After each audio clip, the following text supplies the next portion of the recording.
Welcome to the Flex Forward Podcast, where grit meets growth.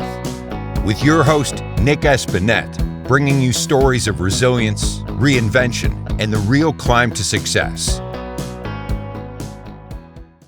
Hello, everyone. Welcome to the Flex Forward Podcast. Today, we're joined by Scott Bullington. Scott is the owner of Integrated Medical Services. I'm really excited to have him today and hear more about what it is that he does over at Integrated Medical Services. Scott, welcome to the Flex Forward Podcast. Can you let our listeners know a little bit about you and about what you do at your company?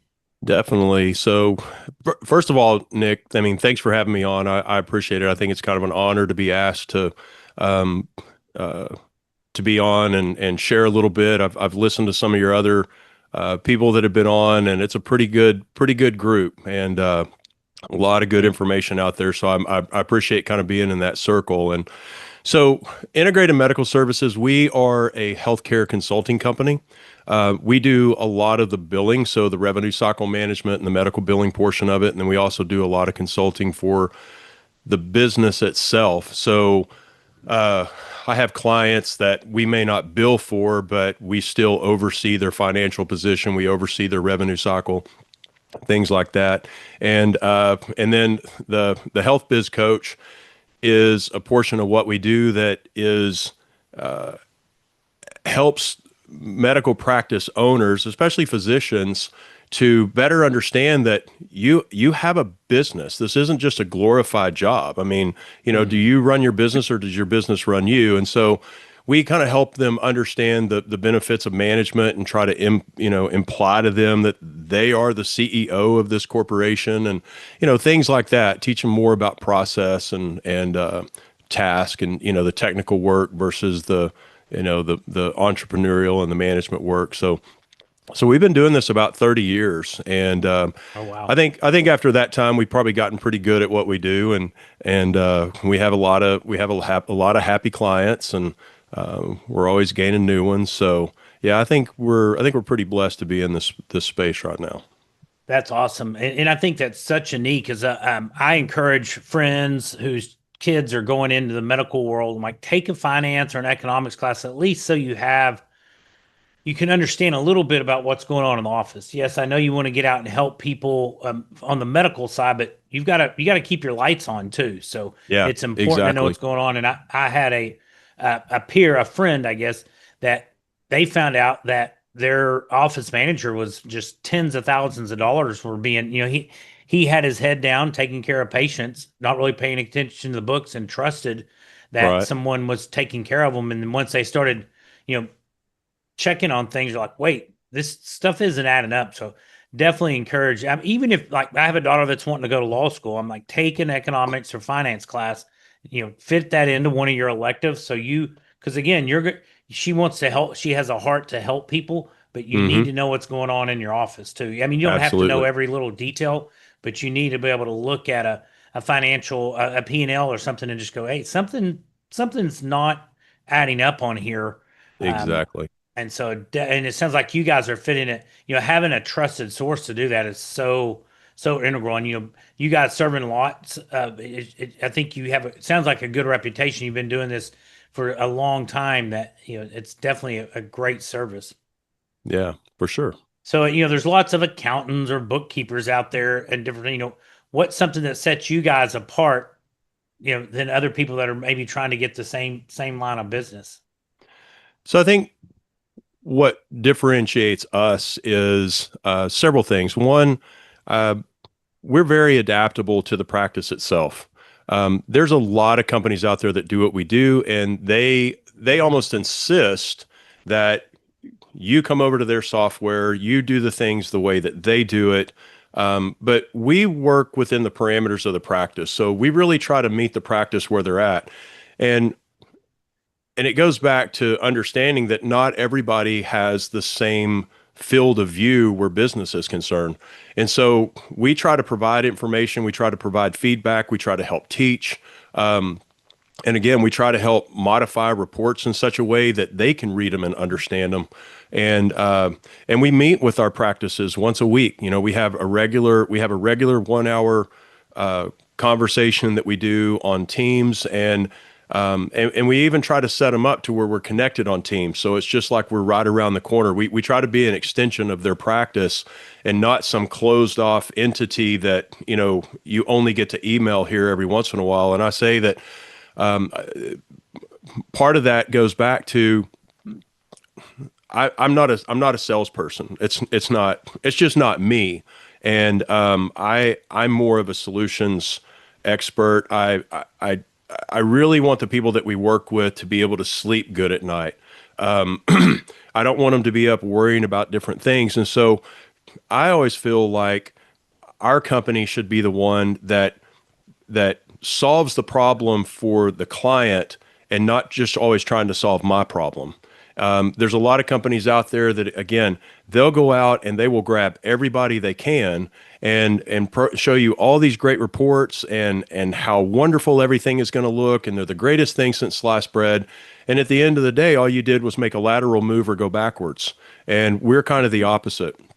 We're going to tell you the way it is. We're going to tell you if your practice is doing a good job. If your current biller's doing a good job, I'm going to tell you they're doing a good job. And if you want to let them go, I'll hire them. I don't believe in trying to pick up everybody, and I know that I'm not everybody's cup of tea at the end of the day. And so I think that makes us a little bit different. That sounds awesome. It's meeting the people where they need to be and knowing when maybe there's not always going to be a good fit. Exactly. In any business, but there are some people I think that will we're going to take you on anyway. We're just going to keep taking people on. But if you can just pick the ones where there's a good fit, it's going to be much more of a win-win for everybody. Exactly. And your staff. As you've gone through this process, is there something that you found comes easy for you that others might find challenging? That's a good question. I didn't really think about that one beforehand. I can definitely tell you the things that come hard for me. I think the things that come easy for me are understanding a lot of the business basics and trying to and really trying to look at things from more of a CEO perspective. I came up through the corporate world, and I worked 14 years for the Michaels MJ Designs Group under the original owner of Mike Dupy. So I was kind of in that corporate world for a while. And I was really in the mix of how that business ran, and I got exposed to a lot of really good people. And then I left there. My brother-in-law, my father-in-law, and we had a business. It was an outdoor marketing company business. It didn't go off so well. Learned a lot of good lessons there. And then that's when I got into what we do right now, because my wife was already doing it. And I said, hey, people are beating down your door, and I'm over here beating my head against the wall, and we're losing money. So that's how I kind of got involved in this. And so I don't want to say that the basics of business and leadership and those types of things and really working with people, understanding people necessarily comes easy, but I think it's probably one of the fortes I have that I feel like I get in the flow with, when it comes to that side of what we do. That's awesome. So if someone's listening and wants to get better at, either something health-wise, business-wise, is there anything you have found that's helped you that you can suggest for them? I would say, yeah, they may not like it. I would say get in the books, just read.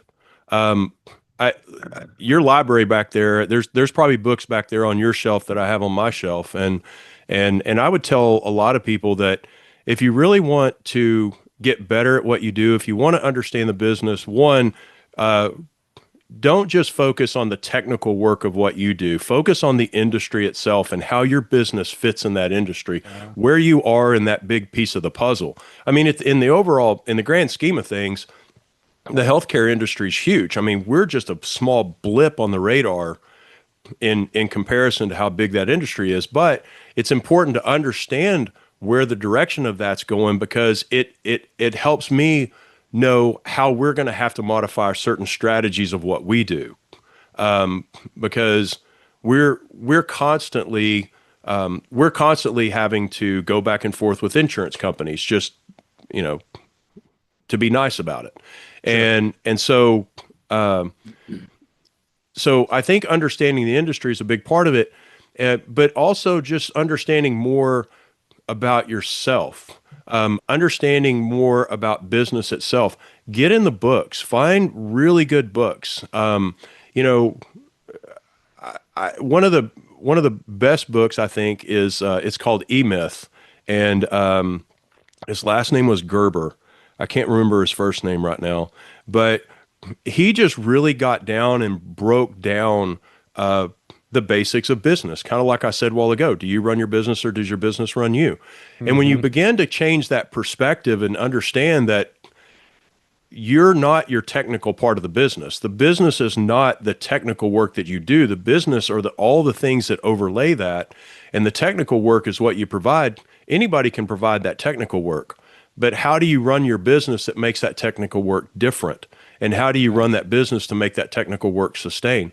So again, just to go back to your question, read books, find things that you really find enjoyment on, whether it's self improvement, whether it's business type books. I like behavioral economics. That's some really, really dry stuff, but I really enjoy it. And I think what I've also found is it's not so much that I'm learning as much about the outside world, but it helps me and makes me focus more on myself and learn more about me too, and develop better strategies for myself as well.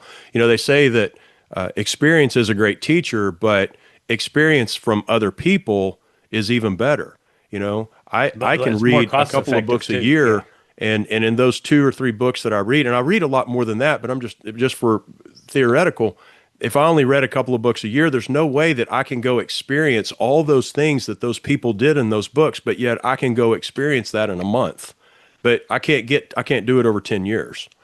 No, So, that's awesome stuff. That I mean, I obviously love to read too, and that we even try to instill that in our children. Like, we can give them so many lessons life wise, but if we read good classical books about you know situations where bad actions cause bad consequences, good actions yes. get good. 99% of the time. I mean, even at a young age, they're getting those experiences from different books ingrained that we're trying to instill that also, but at the same time these stories, good classical stories, are also helping them to kind of just have a little Rolodex of what happens when with certain situations and consequences. So no, I love reading, and I'm with you. I like mixing it up. I mean, occasionally I'll read a history book or a biography or something, and some are self-improvement on health or business, but you know I maybe once a year I'll throw a fiction book in, but not very often. Just Right. something. I'm in a book club with some guy, a workout group, and somebody will pick a fiction book. So it's enjoyable occasionally to read a fiction book, but I Hmm. don't think that's definitely maybe 1 out of 10 or 15 a year that I'll pick out something that's fiction. But it's keeping your brain working. Right. Exactly. Exactly. That's so important. I've read something and I don't remember the stats, but in the U.S., I mean, people can read, but we're not a reading society. After high school or college, wherever your education stops, a lot of people stop reading, and it's unfortunate. Right. I mean, they Yeah. can read, they're literate, but they're not readers, and just what reading a book does for you in expanding your horizon or your brain is so valuable. And you can do it for free. You can get books at the library for nothing, Hmm. or 15-20 bucks for a book. It's not a big expense Right. versus learning. If you've had some of those experiences like you talked about that um or me, somebody does, and you have that experience on your own, it may cost you hundreds or thousands of dollars, whereas maybe you've read through that book scenario beforehand. You're like, hey, I'm not gonna make this decision. So great Right. stuff. Yeah. What is Just, one of the biggest challenges that you've had to overcome through your career? um, I think for me, one of my biggest challenges personally, was really me. I had to really overcome me more than anything. And when I say that, I think that I had to get beyond my own limitations of, I had to dig down deep. And I think one of the things that really held me back was self-worth and really understanding what value I bring and what value that I add to the people that we work with, the community around us, um, and level myself up and stop feeling like you know, I'm down here because of whatever reason, and everybody's up here because of whatever reason, and I'm just trying to fit in. I had to get past that. And I think once I did, it really changed my perspective about how I approach people, how I approach clients, how I approach the industry. I put myself on the highest level of anybody else that I'm around or that I work with. I don't. I don't say that to mean I believe I'm the smartest person in the room. If I am, then I'm in the wrong room. But I think self-worth with me personally, I had to get past that. And then I think the other thing that I had to get past from a business standpoint was, again, just knowing that I'm not going to be everybody's cup of tea. Just knowing that we're not going to fill the needs of everybody around us, and we can't be everything to everybody. We have to be something special to the right people. And when we began to kind of niche down a little bit, I think it made a big difference in us and big difference in our business. And I think it probably even increased our confidence quite a bit as well. That's awesome. And folks, I think of it like you don't want to be really thin across a bunch. You guys sound like you're getting deeper with your clients and customers. That's awesome. Exactly. So it sounds like things are going pretty well for you and your business, and a lot of business owners or entrepreneurs are looking towards when they start looking towards the future. Think about how they can create passive income to either enhance or supplement their income. Is that what are your thoughts on passive income? So I heard you ask this question to several other people, and I kind of even thought this through, like how would I really answer that question? Um, I probably have, I don't want to call it passive income, but within our business, I've diversified a couple of things we do. Like I said, we provide a really good service, but at the same time, we provide a consulting side as well. And I don't want to call that passive income, but I do want to say it's different. It's a different technical element of what we do, and it doesn't take a lot of time. The consulting doesn't. Um, that's really a part of it. And we own a lot of real estate.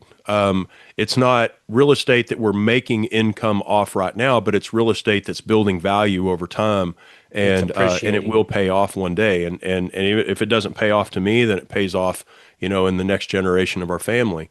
Um, I don't. I know that a lot of people do really well with passive income, and they have multiple. They diversified in what it is they do. I I've really stayed focused on just investing in myself. I'm betting on me. I'm betting on our company. I'm keeping the money there. I'm continuing to hire. We're just in that phase where You're putting it back if I have back in. enough, Yeah. I'm just putting it back in, and I'm building skilled people and investing. I mean, we're coming into an age now in healthcare where AI is jumping in. And it's a little bit scary where we're concerned because there's a lot of things that we do that you can teach an AI agent to do. And I actually am going to be doing that tomorrow.